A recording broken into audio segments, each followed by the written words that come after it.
maka benda itu bukan lagi pelik bagi dia. Kadang dia niat lintas di hati dia, kamu tampar tu imam ni sekejap lagi, contoh. Ataupun kamu bunuh sekejap lagi, kelak lapar lagi.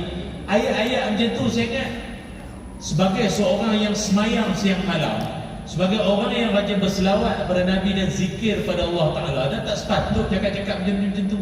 Sungguh pun pada dia mungkin dia beranggapan, aku gurau ya, takkan aku nak buat sungguh. Tapi sesekali kita rasa ini tanda-tanda jiwa kacau ni.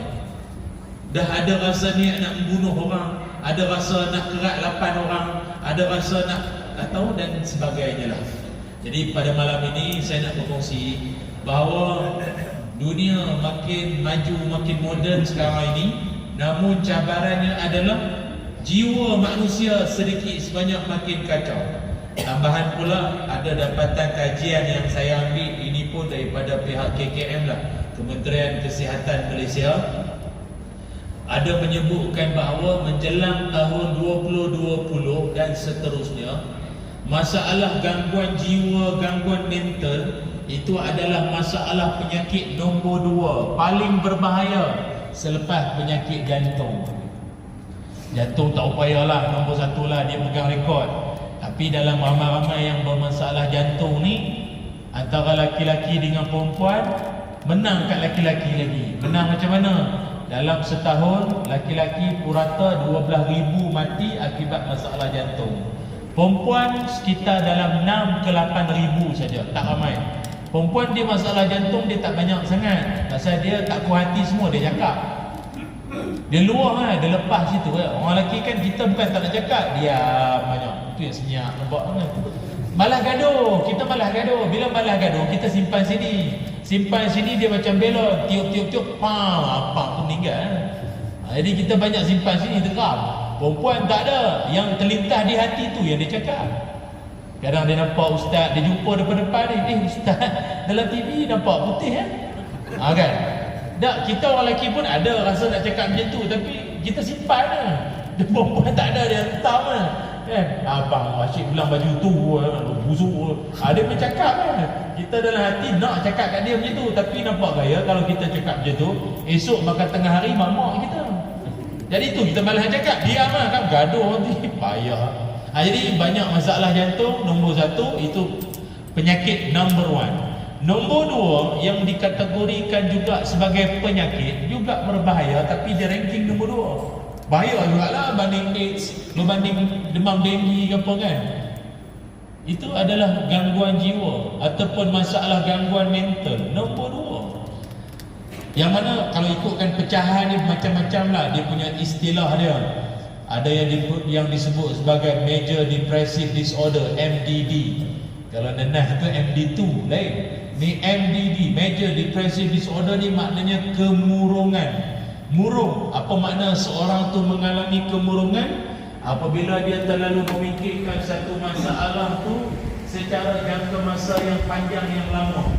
Masalah kecil kan, tapi dia fikir tu lama sangat. Hilang selera orang, nuri orang, kau tak nak pergi dengan ceramah muka-muka. Itu tanda tu. Tanda, dia tanda. Tak nak pula penceramah tu buat lawak, dia tak gelap. Ada lagi 2 minggu jumpa kat Petropak. Dia jumpa kita, ustaz, Allah ustaz, saya baru faham lawak ustaz hari tu. 2 minggu dia fikir, ada tak? Jadi orang tak ikut jalan kampung, dia langkah orang susu air boleh cepat sikit. Itu dia panggil kemurungan. MDD dia panggil. Ada setengah lagi dia panggil bipolar disorder. Bipolar disorder ni maknanya perubahan gangguan mood yang drastik. Maknanya seseorang itu dia punya mood, emosi dia boleh berubah dalam tempoh yang sangat sekejap. Maksudnya kalau dia tengah gelak ketawa, tiba dia boleh menangis. Dia menangis, tiba dia boleh gelak balik. Atau macam-macam dalam masa yang sekejap. Kita sekali dengar huraian ni, kita tak faham ada orang itu, kita orang gila. Jawabnya ada. Macam mana nak jadi macam tu?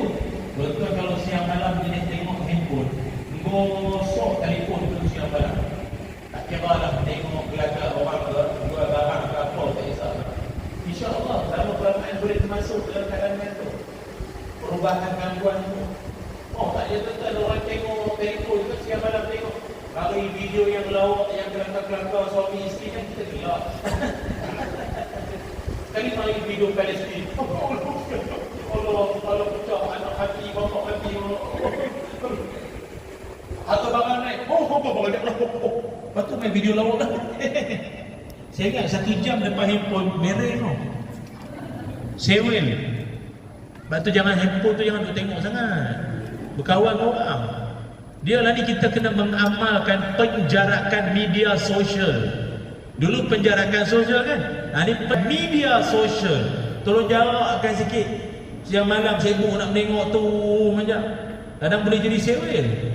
Tapi buat macam ada orang macam tu, dia suka sangat benda-benda bab-bab dalam tu, semua benda nak beritahu orang. Contoh duduk dalam ceramah malam ni, dia ambil gambar perang, masuk dalam Facebook, sedang mendengar ceramah. Semoga kita masuk ke dalam syurga. Doa yang baik-baik. #pergi syurga balik hari. Contoh. Duduk dalam 10 minit, dia tengok balik Facebook dia, agak-agak ada orang like.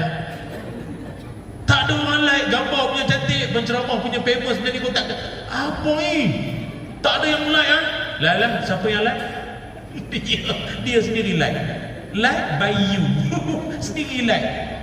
Lepas tu adalah kat sejam baru seorang member terbaik. Dekat orang komen terbaik. Tuan-tuan, hidup kalau sibuk nak dan dahagakan puji-pujian orang, respon orang, sewel tu, sekejap lagi, sewel. Bukan minta, dapat raya macam tu lah kalau tak berhenti. Ini namanya bipolar disorder. Banyaklah kalau saya nak ulas nak jadi wakil kementerian. Pula dalam ni saya ingat ada lagi disebut anxiety. Anxiety ni keresahan.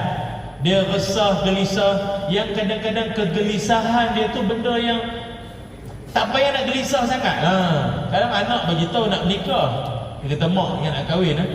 Habislah kau sayang bini lebih pada mak. Lah anak tu baru bagi tahu niat nak kahwin, mak fikir macam-macam. Anak sayang bini, anak lebihkan mertua pada dia. Raya nanti dah tak balik rumah mak dah. Apa mak? Itu pun masalah tu. Dia gelisah benda-benda yang satu benda tu tak jadi lagi. Tapi dia dia panggil apa? Overthinking dia panggil. Overthinking, keterlaluan memikir. Ni nampak suami segakkan minyak atas, minyak wangi apa. Bini tanya abang mana bang? Surau dia ceramah. Tapi malam ni wangi lebih apa? Ada apa-apa? Awak ada apa surau? Buat apa lagi? Tak, sebab jalan nak ke surau tu ada kedai tom yam. Tom yam lampu warna-warni. Yang jual tu pula ibu tunggal. Yang ambil order tu pula anak dara. Tu yang dia risau tu.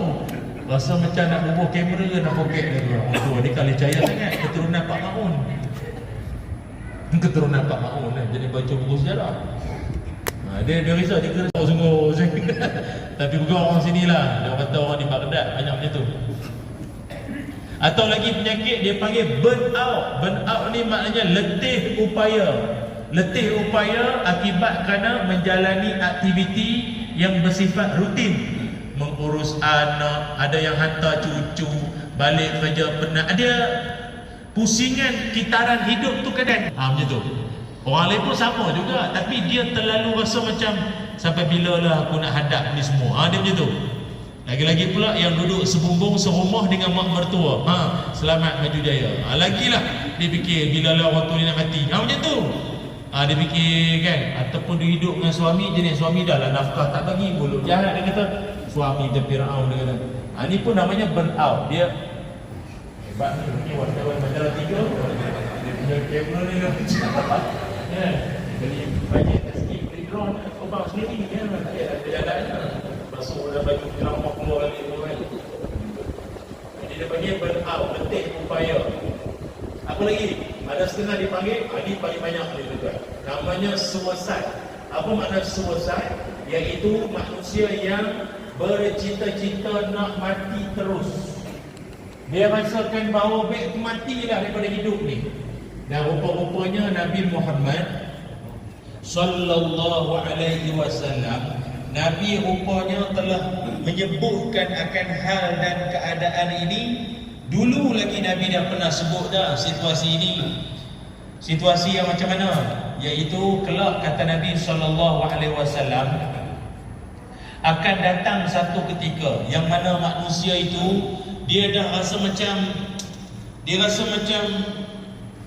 aku dah tak nak hidup lagi dah. Aku rasa dia macam tu. Dia rasa macam kalau dia hidup sekalipun baik aku mati je lah daripada aku nak kena hadap macam-macam ni semua. Ada dalam satu hadis Nabi SAW, Nabi menceritakan bila dunia dah nak menjelang kiamat, akan ada satu orang yang dia akan melintasi, dia akan melalui kawasan perkuburan. Dia lalu dekat kawasan kubur. Apa dia buat dekat kawasan kubur tu? Macam tuan-tuan biasa lalu kat kawasan kubur, biasa tuan-tuan bagi apa? Bagi salam kan? Dan salam yang kita pun tak payah tunggu jawapan, dua lah. Satunya salam selepas solat, tak payah tunggu jawapan lah. Macam tuan-tuan kan tahiyat kan?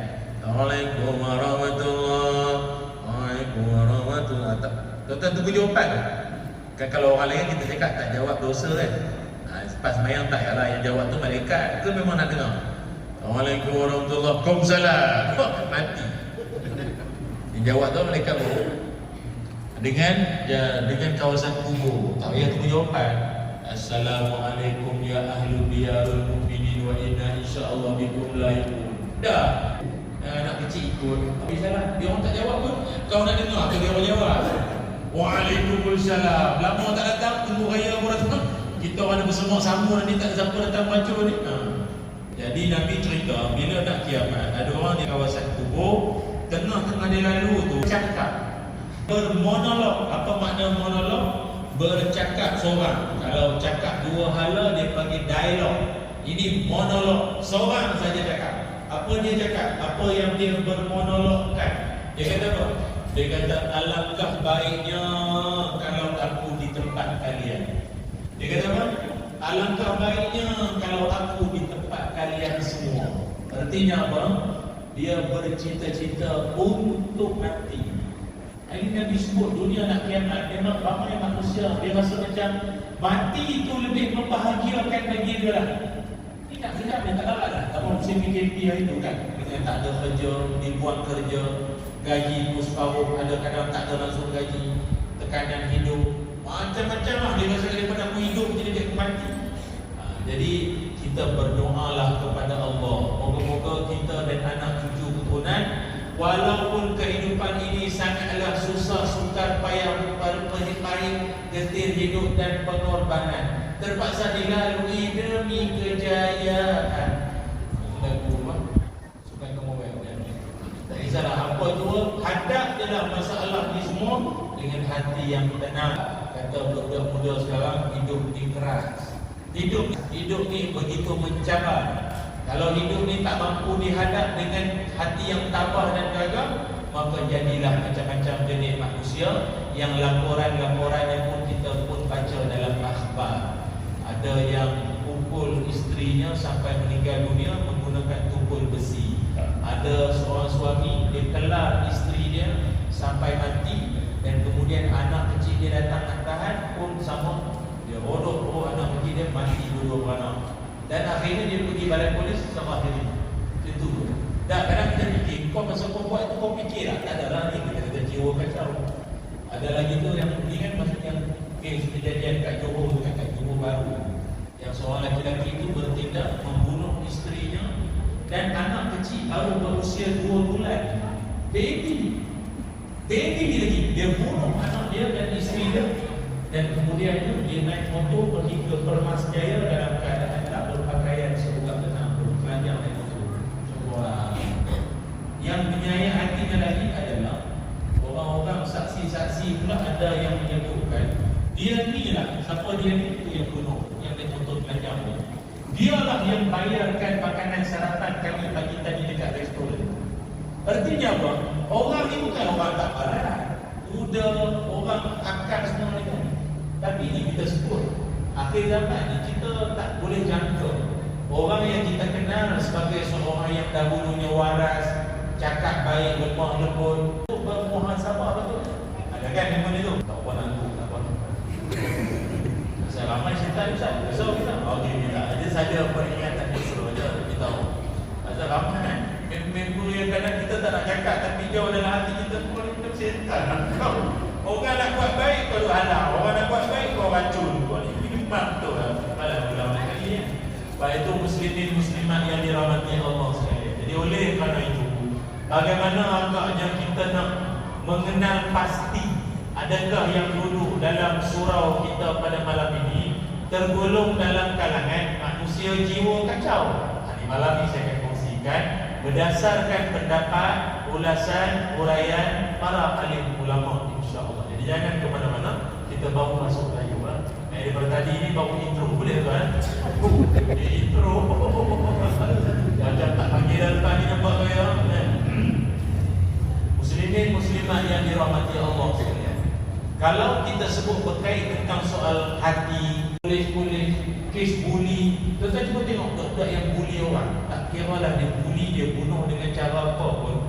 Muka-muka budak-budak tu kadang kita tengok lah, ini muka budak surau ni. Muka budak baik-baik, muka suci semua, tapi dia buat macam mana? Dua tu kacau, dia memang dia balas, dia bagi kan. Dia setiap orang ni dia ada dia punya dalam tu, cuma tak menyelah, tak nyelah lagi. Dan benda ini sebenarnya agak membimbangkan sebab pihak KKM pun mengeluarkan satu nilah untuk kita baca lah kan. Dia kata kita di Malaysia ini kurang lebih rakyat Malaysia yang mengalami masalah anxiety disorder, panic attack ataupun jiwa-jiwa punya masalah ni taklah ramai mana 7 juta orang. 7 juta, bukan 700, bukan 7,000, 7 juta orang. Dan jumlah ini bukannya makin berkurang kan. Setiap tahun dijangka bertambah 2,000 orang.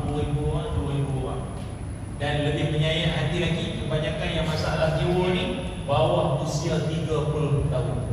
Sekali kita fikir, kau bawah umur 30, apa masalah kau? Kau fikir apa? Kadang setengah tu bawah 30 tak kahwin lagi. Kau fikir apa ni? Dia sibuk nak bunuh diri, sibuk nak bunuh orang. Kau jadi apa? Apa masalah kau? Tapi mungkinlah kalau kita sorot akan kehidupan masing-masing, ada yang terkait dengan hutang, terkait dengan alur, terkait dengan masalah tekanan hidup, dan macam-macam lagi lah kan.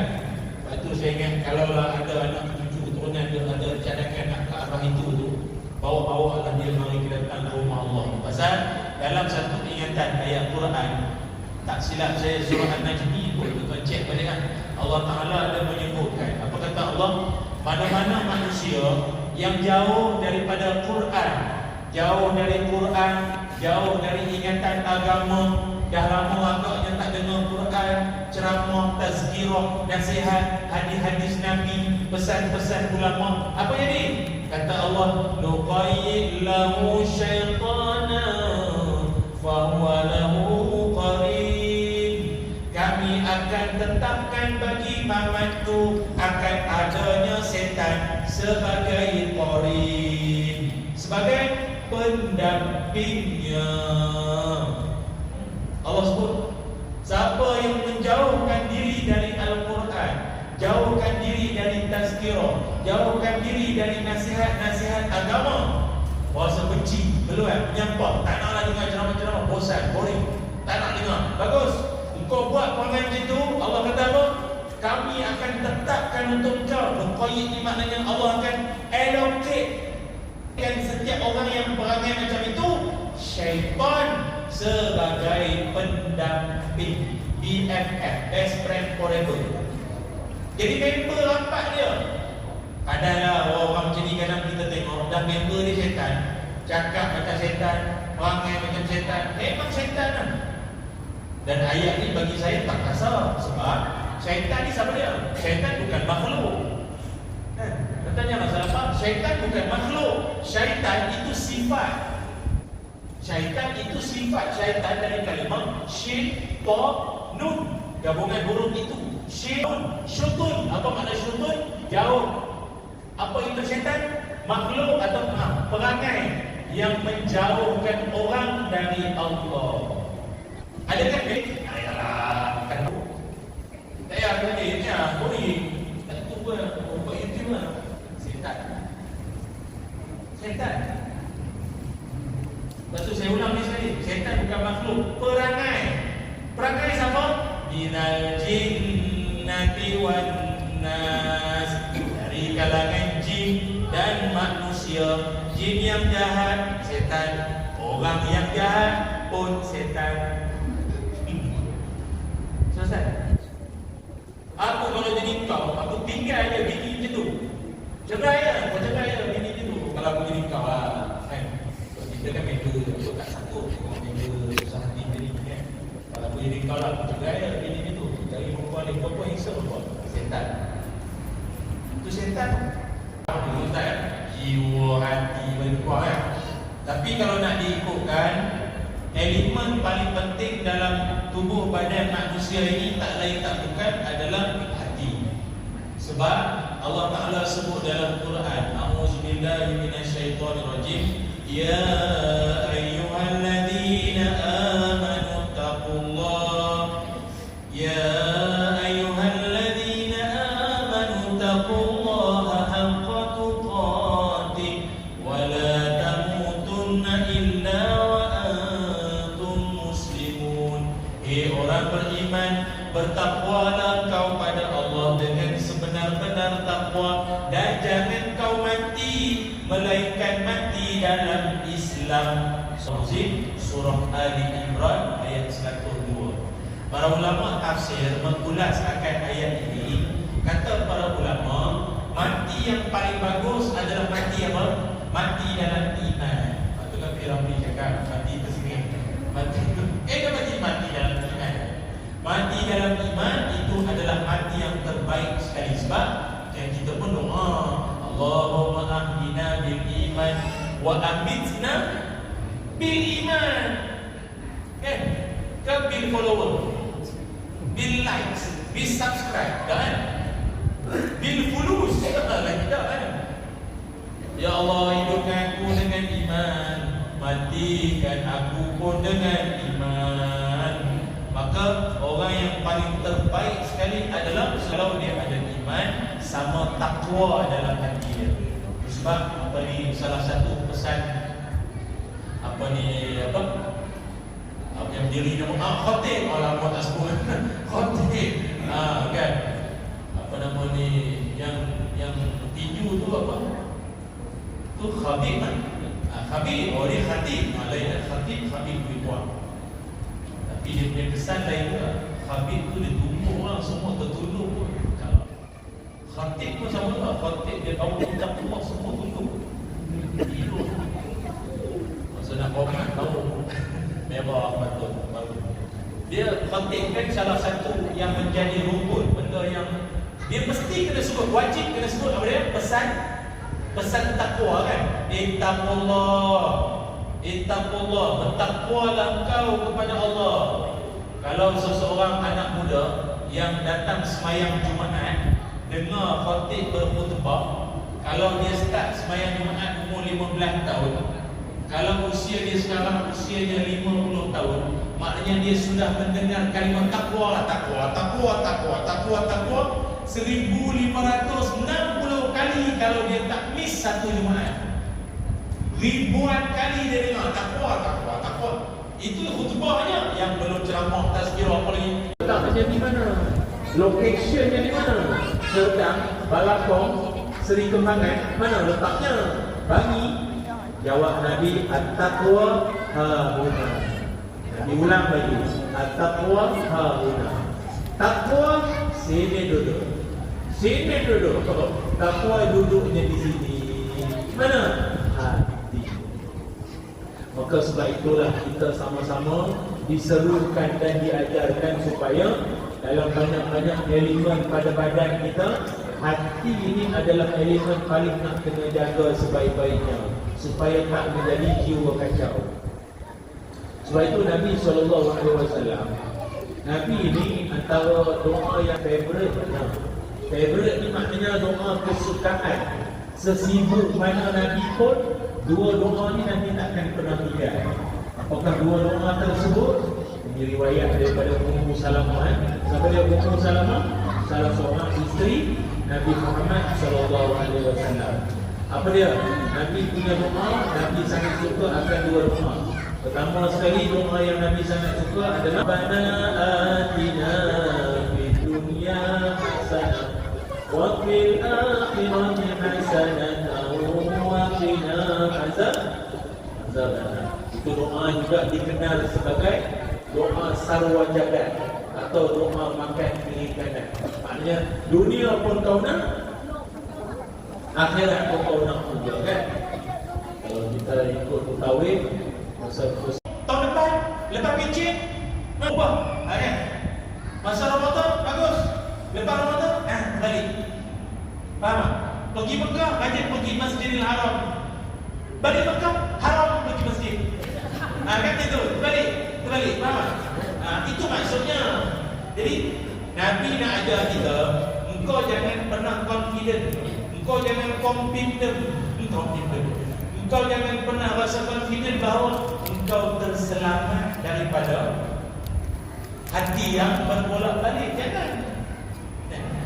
Saya cakap awal lah, kita pun kadang-kadang dalam apa isu ibadat ke, isu penjagaan kesihatan ke apa. Macam PKP itu kan, berapa ramai yang kayu basikal. Semangat ke sana. Belilah aksesori yang Shopee yang tak ada apa. Semata-mata stocking baru semua, tracker semua nak turun berat badan, jaga badan semua. Sekarang saya nak tanya lah, basikal ke mana? Ada yang buat gantung tuala pun ada. Bergarat lah. Ada lah. Dia hati berbolak-balik, dia semangat dia ada musim, dia ada musim. Maka sebab itu kita diajarkan supaya jangan pernah tinggal doa ini. Apa doanya? Wahai Tuhan yang membolak-balikkan hati, tetap teguhkan hati kami atas agama-Mu. Lebih-lebih lagi, wa ala ta'atik, dan sentiasa taat pada-Mu ya Allah. Ada jawatankah? Tak ada jawatankah? Taat pada Allah. Dulu rajin datang masjid, dia dah tak pegang apa jawatan tadi, dah tak nampak datang masjid. Jumpa dekat pasar tadi, member jiran tanya, "Ji, lama tak nampak pergi masjid?" Yalah, orang dah tak pilih kita kan. Bawa pergi kan? Yelah, bawa muda pula, kita kan tua. Loh, rupanya kau selama ni pergi masjid surau sebab jawatan ke apa? Jangan gitu. Sama lah. Jadi kita pun dah masuk waktu Isya. Beri laluan untuk azan Isya terlebih dahulu. Jangan ke mana-mana. Balik lagi di sini mas. Karena dia cuit buat pula pun. Oh, yang tu aku tunggu. Amin. Buat sikit habis pun kan. Lepas tu saya jalan Imam lepas ni, sesekali lah kita kianat makmum kita. Lepas mana Adina tu kita gona doa lain pula. Dia pandai makmumnya dah ke. Aduh, sambung pula. Turun balik rumah kawan. Rumah Bazara.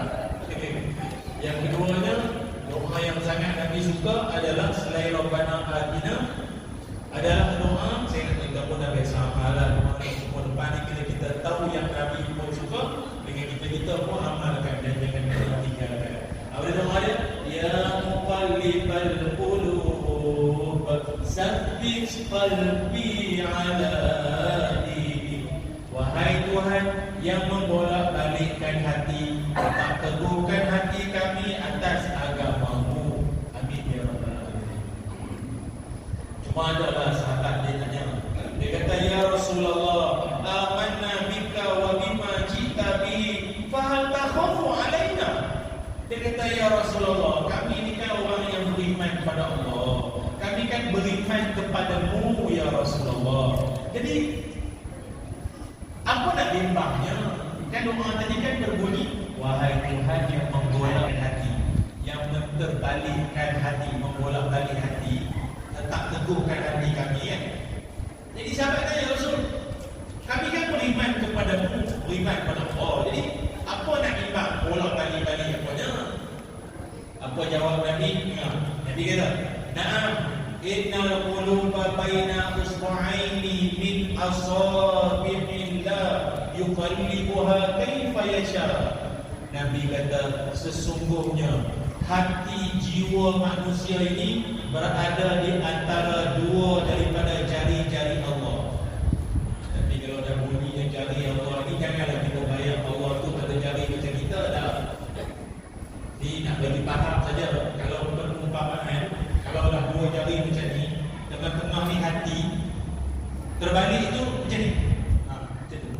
Allah kalau nak terbalikkan hati Basirah.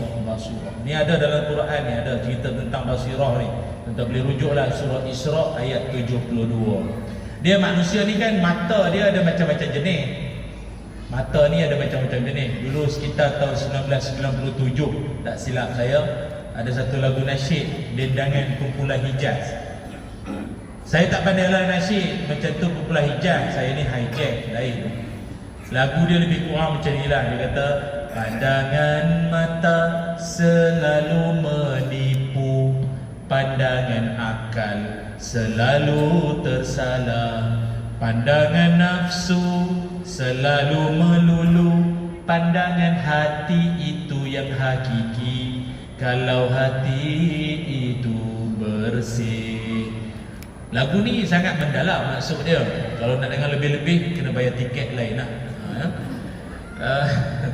Dia kata apa? Mula-mula dia kata lagu tu, pandangan mata selalu menipu. Ya, mata kita kan selalu menipu. Kalau tak menipu pun kita sering tertipu. Macam contoh cawan ni kan. Cawan ni kalau letak pensel ke letak pen, letak straw atau pensel atau pen, itu akan kelihatan apa? Bengkok kan? Dan memang bengkok ke? Pandangan mata selalu menipu. Memang kan? Dia panggil pembiasan cahaya kan? Macam orang pergi swimming pool, kita nampak boleh terjun ni, tak dalam mana. Tak dalam mana ni, boleh ni. Terjun kaki tak sampai. Pandangan mata selalu menipu. Tengok bulan dari kejauhan cantik, indah, seronok tengok kan. Tapi memang cantik ke bulan tu? Tuan-tuan tanya angkasawan lah. Berkawah kawah kan? Dah macam jerawat kita lah kan? Balakong Seri Kembangan lagi cantik kan? Pandangan mata selalu menipu.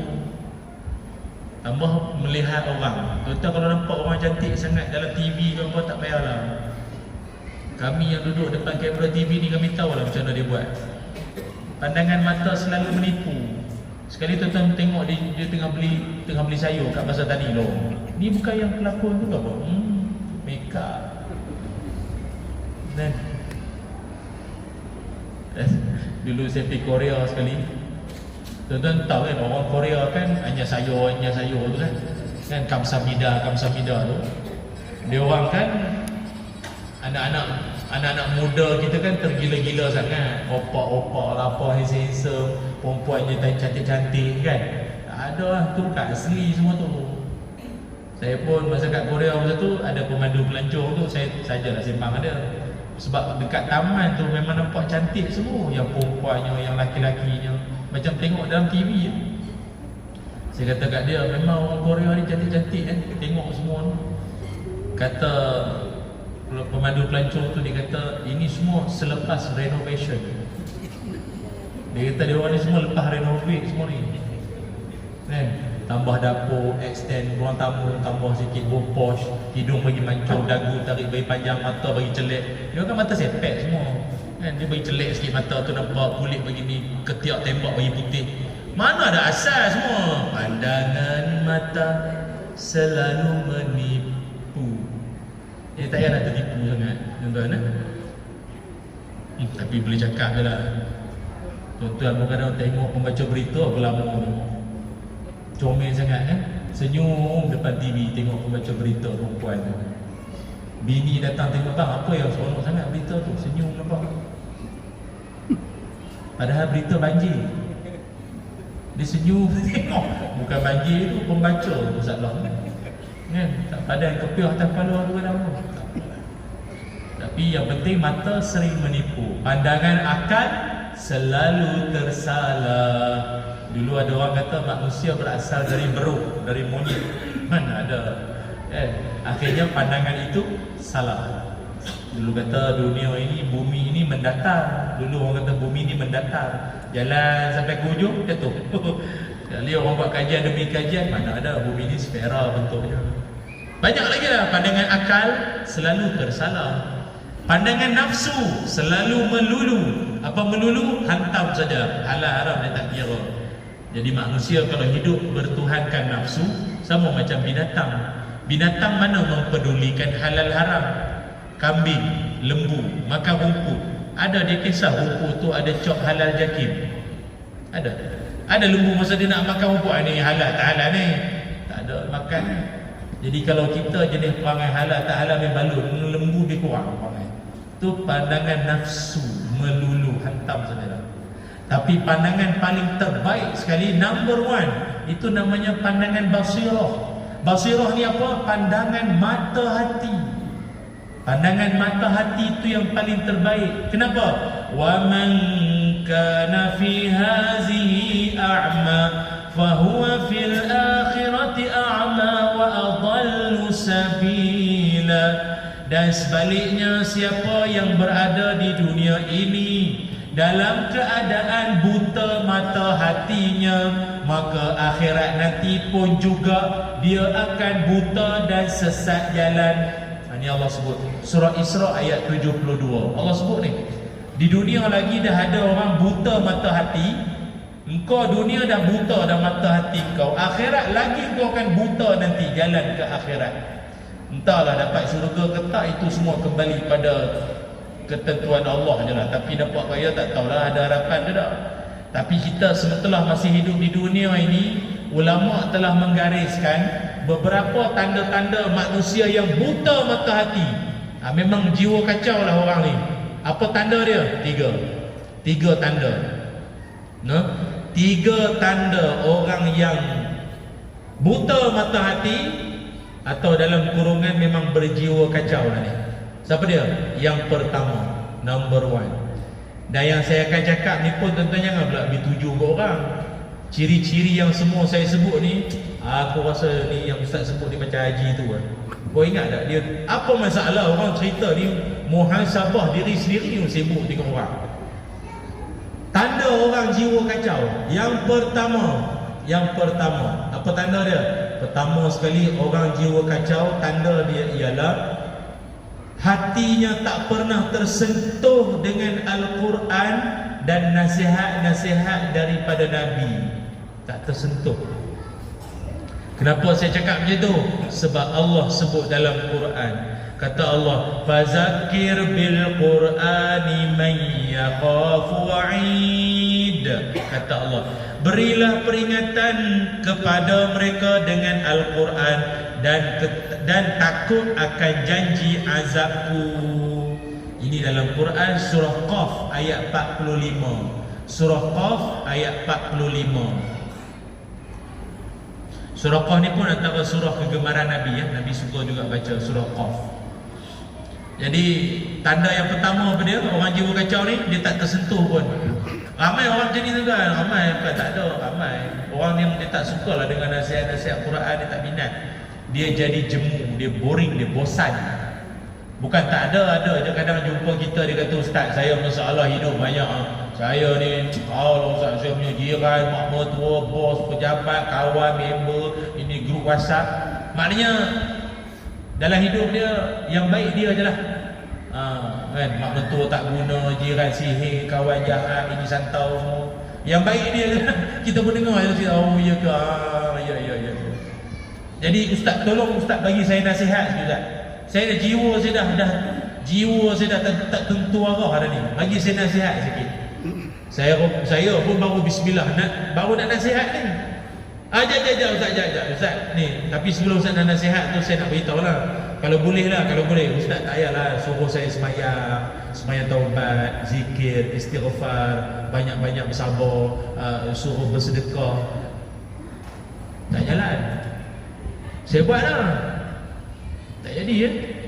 Semayang taubat saya rasa ya kali ya sobat, tak jadi pun, tak mau lah. Istighfar tak ada lah, putus tasbih. Sobat, putus tasbih. Tak jalan lah. Jadi Ustaz tolong nasihat benda lain. Tuan-tuan kalau jumpa orang cakap macam tu, tuan-tuan nak cakap apa?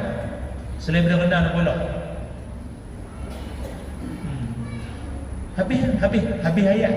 manusia kalau tak nak kembali kepada Quran dan nasihat-nasihat agama, habis jiwa kau kacau tau sebenarnya. Kau tengah jiwa kacau sebenarnya. Kau dah putus harap terhadap segala nasihat Quran dan nasihat Nabi. Itu je lah nak pesan. Itu ingat ya. Jadi jangan sampai jadi manusia yang macam itu. Pokoklah kita baru nak nasihat dia, kau ni kena banyak taubat ni, kau kena banyak zikir ni, kau pun dah lama tak nampak pergi surau ni. Tak payah nak nasihat benda lain lah. Jiwa kacau. Dia jangan cakap kat dia. Tapi dalam hati kita lah, oh ni tanda-tanda ni. Itu yang pertama ya.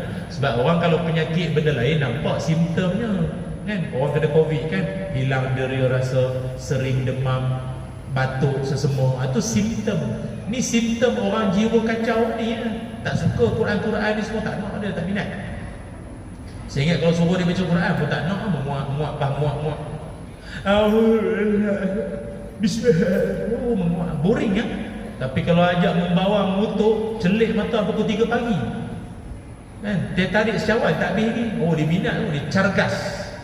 Bab maksiat dia laju. Itu tanda jiwa kacau semua tu. Itu yang pertama Yang kedua tanda orang jiwa kacau, yang keduanya adalah dia teramat-amatlah malas melakukan amal soleh.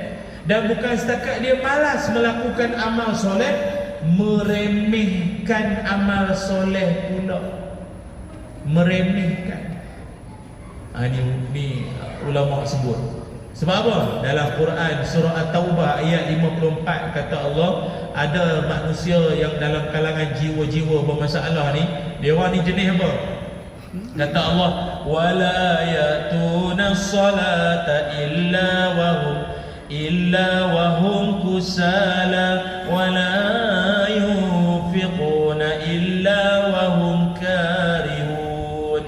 Dan tidaklah mereka semayang melainkan dengan keadaan malas, dan tidaklah mereka derma sedekah melainkan dalam keadaan benci, nyempah, meluat. Surah At-Taubah ayat 54. Ni tuan-tuan boleh semak ni Allah sebut ni. Orang jiwa kacau ni, dia Allah sebut tadi, dia semayang tak? Semayang tapi dalam keadaan malas. Kalau tak semayang lagi teruk, tak ada jiwa kot. Dia semayang ibadat dalam keadaan malas. Semayang hujung-hujung waktu, tengah semayang pun macam tadi ya, muak. Jenis semayang isyak pukul 1 pagi, tu pun mujur teringat.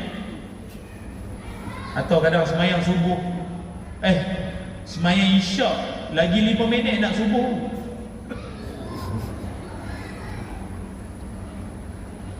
Mak mentua nak pergi toilet, lalu depan bilik menantu, nampaklah menantu dia tengah semayang.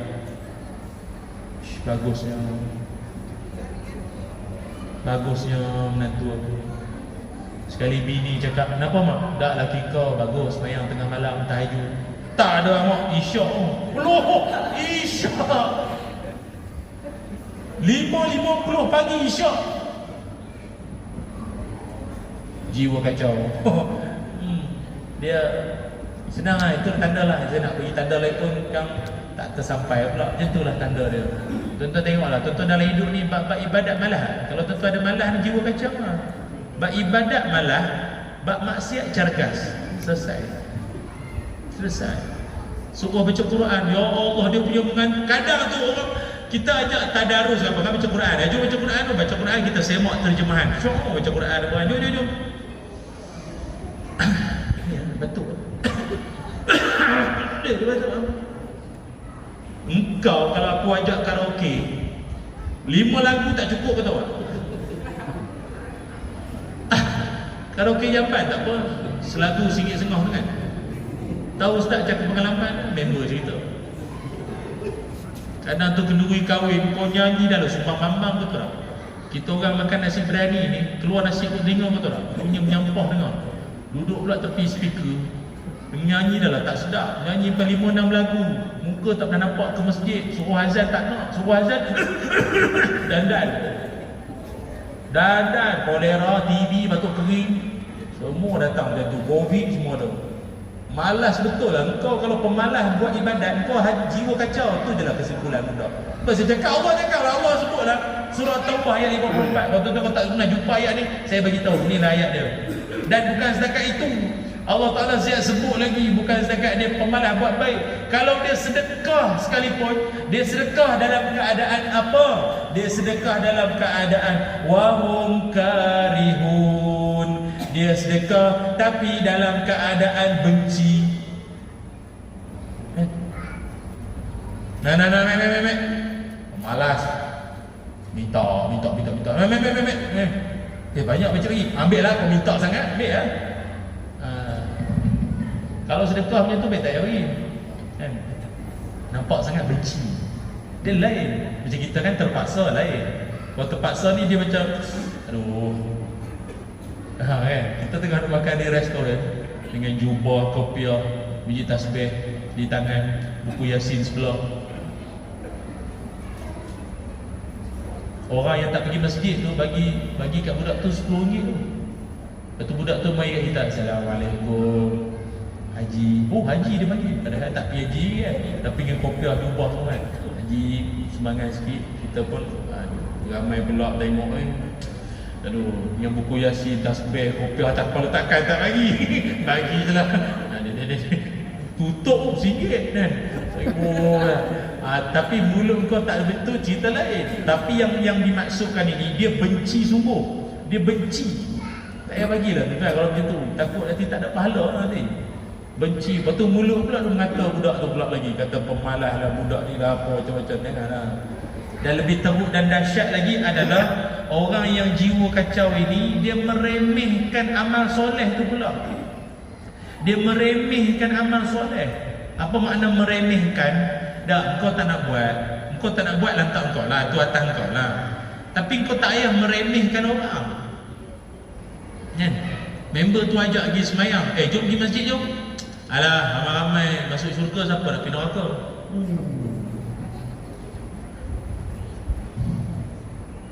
Dia macam ni tuan-tuan, kita nak beritahu gini lah. Bodoh memang percuma, tapi jangan ambil semua. Tuan-tuan faham tak? Ke nak saya ulang balik? Dia bodoh ni percuma, memang percuma pun. Pandai berbayar, kan bayar yuran di sekolah kan. Bodoh percuma, tapi tolonglah jangan ambil semua. Tinggalkan sikit orang lain kan. Tak faham kan? Tak apalah. Macam tu lah ceritanya. Kau punya cakap tu nampak tak sekolah sangat ayat tu. Ramai-ramai masuk syurga, siapa nak masuk neraka? Itu ayat-ayat orang saya tak tahu apa. Tak apalah, aku bincang dengan malaikat nanti lah. Oh, ayat tu. Kau ingat apa sedar tu malaikat dia bincang. Dia meremehkan. Dia semayang pun curi ke? Macam tu. Janganlah macam tu. Semayang ni wajib, fardu semua kan. Soal dia mencuri ke apa tu, itu dia sendiri yang kena ambil proses, ambil masa lah. Yang kau tak semayang langsung ni macam mana? Lepas tu ingat, orang jiwa kacau ni banyak sangat dalam masyarakat kita. Saya ingat benda-benda macam ni perlu dinasihatkan. Kalau tidak makin menjadi-jadi dalam masyarakat. Itu yang kedua. Yang ketiga, tanda orang jiwa kacau pada tuan-tuan. Yang ketiganya, tanda dia ialah yang ni lagi dahsyat. Apa dia? Orang yang ciri-ciri jiwa kacau yang ketiganya adalah dia langsung tidak tersentuh dengan ayat-ayat penciptaan Allah maupun kejadian-kejadian alam ataupun peristiwa-peristiwa yang berlaku kepada dia, langsung dia tak tersentuh. Anda faham tak? Ayat Quran surah At-Taubah ayat 126 ni Allah Ta'ala ada sebut. Apa kata Allah? Awala yarawna annahum yuftanuna fi kulli 'ami marrah aw marratain summa la yatubuna wa la hum yazakkarun. Kata Allah, dan patutkah mereka itu jadi manusia degil? Degil sebab apa? Degil disebabkan oleh dia orang tu dah macam-macam ujian musibah datang tiap-tiap tahun. Kadang-kadang musibah tu datang marrah sekali. Kadang-kadang ujian musibah tu datang marratain, 2 kali. Tapi akhirnya mereka tetap tak taubat dan tidak insaf. Surah Taubah ayat 126. Faham lah tu? Kan ada orang kan Covid ke tak Covid ke, banjir tak banjir, perangai sama. Duk menipu situ, duk kedekut situ, duk tak semayang situ. Faham kan? Kawan-kawan saya NGO kan, masa banjir hari tu lah, tak sebutlah negeri mana, masa kita di Selangor ni pun banyak juga kan. Untuk banyak. Lepas tu kadang ada lah kawan-kawan kita tanya, Ji tak semayang ke? Pakcik tak semayang ke pakcik selama duduk di sini? Pakcik bukan tak nak semayang, kopiah tak ada.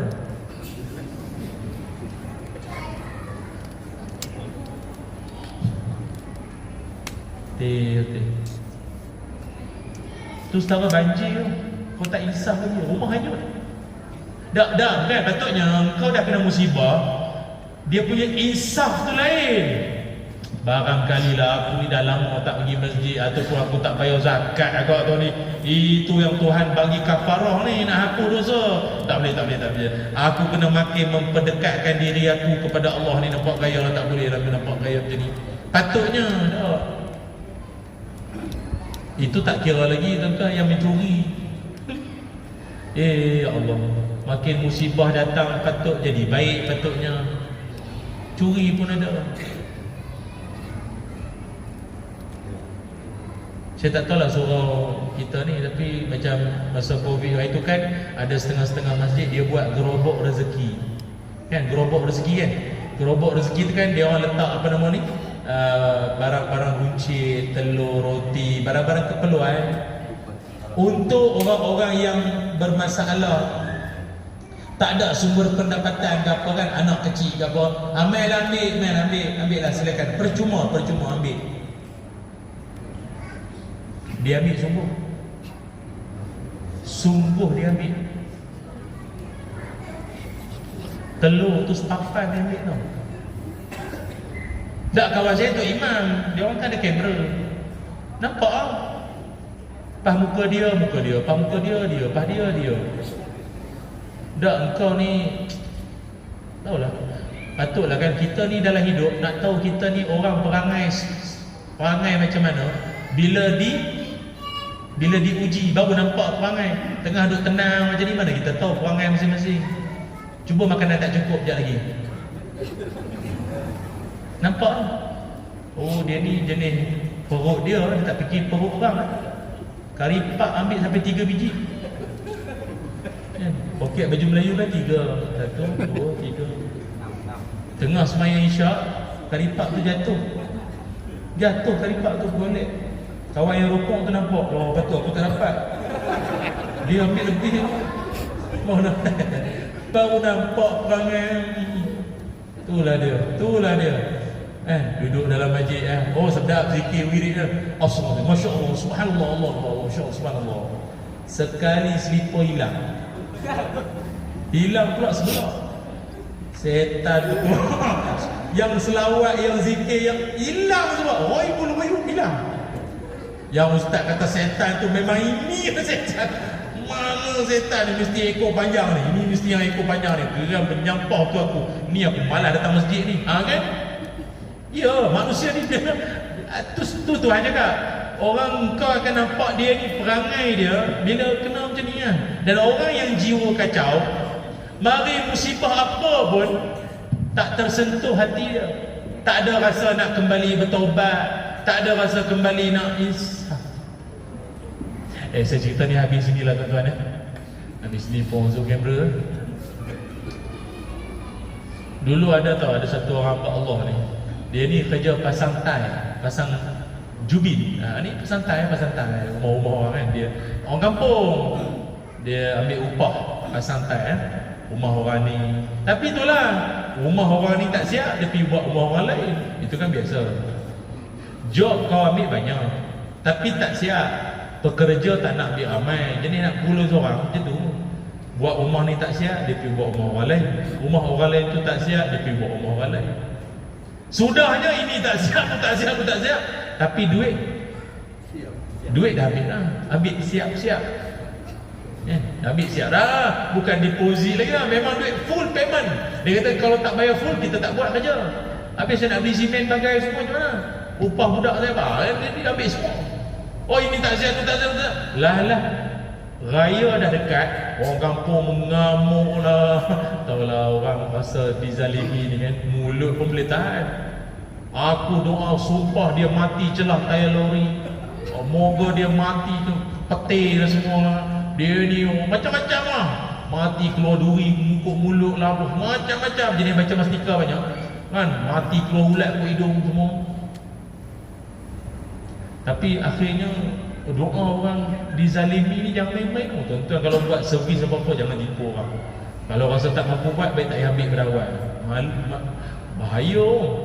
Lalah makbul ke jatuh pokok dia tu. Dia jatuh pokok. Dia panjang tak tahu pokok apa, tapi dia pijak satu dahan tu rapuh ke anai-anai ke apa, perak jatuh. Dah lah jatuh, patahkan naya Pak Karim. Semua yang netizen punya komen-komen tu, semua kena. Semua dia bagi. Dan ada yang cakap, jom kita pergi hospital jumpa dia. Orang biasa kalau kena musibah, hati dia senang terima nasihat. Betul tak kan? Engkau kalau tengah duduk motor kan, kau pergi nasihat ceramah, tak ada dia dengar. Cuba kaki tinggal sebelah. Itulah kaki dah pesan kau jangan royo lah kaki. Allah. Okey lah. Sama lah ni pun. Orang hospital, kaki dah terangkat, bersimen pula, kau pergi nasihat, mesti dia masuk lah. Kau cakap mesti dia masuk lah. Dia orang pergi beramai-ramai nak nasihatkan dia. Sampai time melawat, masuk lah jumpa dia, nampak lah monyok muka. Dia lah hati dia orang, kau tahu. Pergi jumpa dia, baru salam kat dia. Dia pun macam, dia menangis lah. Terharu nampak orang datang melawat dia. Salam. Tak sempat dia orang yang melawat ni cakap apa-apa. Dia dulu cakap, inilah ujian orang beriman. Beriman lagi. Inilah ujian orang beriman. Dia orang yang melawat tu, dia orang kata kami muntah hijau tak? Kami muntah hijau macam tu. Beriman. Kau telan duit orang kerja tak sedap beriman. Dia memang macam tu. Ni Tuhan sebut orang jiwa kacau. Dia tak tersentuh, musibah dah kena, kaki patah. Engkau tak risau lagi, engkau masih menganggap kau betul. Jiwa kacau lah. Patut kena risau lah. Tuhan punya tunjuk dah ni. Mujuk kau tak mati. Kalau jatuh tu kepala dulu, prak, meninggal. Taubat apa tak sempat kan? Jadi Tuhan bagi time lah. Tuhan bagi masa sikit kau aku ambil lah kaki. Bukan putus, patah. Kau nanti dah elok balik kau, taubat balik kau, pasang balik semua kerja-kerja kau dulu. Tu ingat. Tapi ada orang kalau dah jiwa tu kacau, sampai kesuduhan tak risau. Memang dia anggap ini kejadian alam. Dah tu dah apa, aku jatuh, tak ada kaitan. Korang jangan kaitkan apa-apa pula. Ada orang manusia kan macam tu. Letih tu kan. Cukuplah kakak ni adalah ceramah saya malam ni. Mudah-mudahan bermanfaat dan memberikan banyaklah kesedaran kepada kita bersama, InsyaAllah ya, untuk kita menjadi manusia yang berjiwa tenang, aman dan damai. Dan janganlah menjadi jiwa kacau. Muka tu macam tak puas lagi. Tak apalah, lain tahun jumpa lagi lah tuan-tuan. Tajuk